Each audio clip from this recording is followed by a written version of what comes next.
हुआ थे। देखिए, ख्वाजा मोइनुद्दीन चिश्ती रहमतुल्लाह अलैह की दरगाह जो है वो एक कम्युनल हार्मनी का, डाइवर्सिटी का और सांप्रदायिक सौहार्द और प्लूरलिज्म का प्रतीक है। यूनिटी एंड डाइवर्सिटी को प्रमोट करता है, लेकिन उसके साथ साथ अफगानिस्तान से लेकर इंडोनेशिया तक सब में बड़ा इस्लाम का मरकज भी है। इसकी करोड़ों अरबों अनुयायी हैं।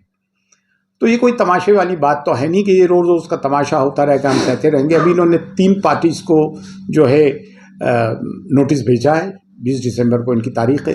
एक ASI archaeological survey of India, ये दरगाह आर्कियोलॉजिकल सर्वे ऑफ इंडिया में तो आती नहीं है, मिनिस्ट्री फॉर माइनॉरिटीज़ में आती है और मिनिस्ट्री ऑफ माइनॉरिटीज़ में दरगाह कमेटी आती है। तो इन तीनों को नोटिस सर्व किया। हम जो हेरिटेज खादिम में 800 साल की मीरास है, अल्हम्दुलिल्लाह तमाम रसूमात हम अदा करते हैं। हमने बड़े बड़े दौर देखे हैं यहाँ के और अल्हम्दुलिल्लाह कुछ नहीं हुआ।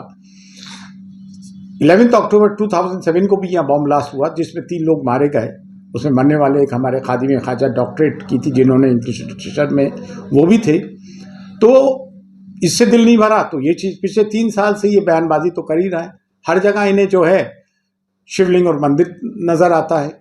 सदियों पुरानी मस्जिदों पे ये लोग इस तरह की हरकतें कर रहे हैं, लेकिन ये चीज़ें देश हित में नहीं है, देश के हित में ये कतई तौर से नहीं है। हम देख रहे हैं क्या करना है, करेंगे और इंशाअल्लाह किसी की ये मुरादें पूरी नहीं होंगी कि यहाँ पे कुछ हो जाए। ये गरीब नवाज की दरगाह थी, है और इंशाअल्लाह रहेगी।